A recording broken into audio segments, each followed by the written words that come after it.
এইমাত্র বড় মিয়া ছোটে মিয়ার ট্রেলার দেখলাম। কেমন হয়েছে ট্রেলারটা সেটাই বলবো।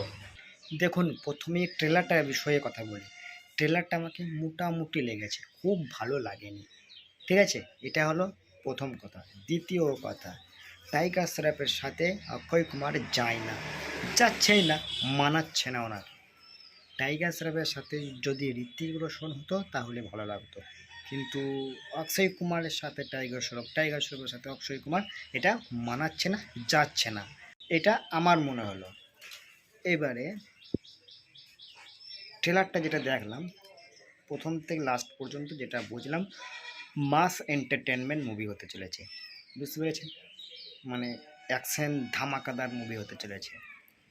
এবারে ট্রেলারটা আমাকে খুব ভালো লাগেনি, মোটামুটি একটা ট্রেলার আমাকে লেগেছে।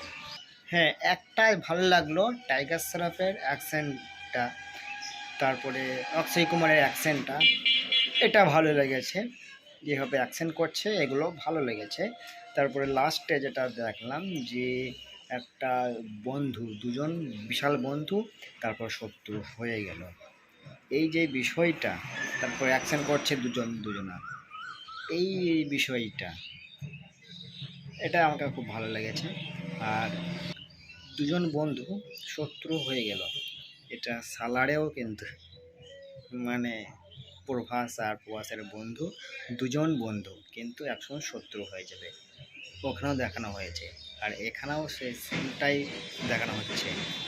তো এটা তাহলে আমি বলি কপি? এবারে না, কপি নয়।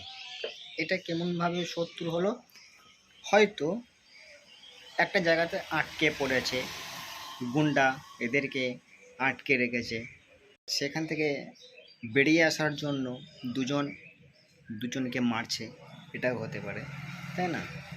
এটা কপি নয়।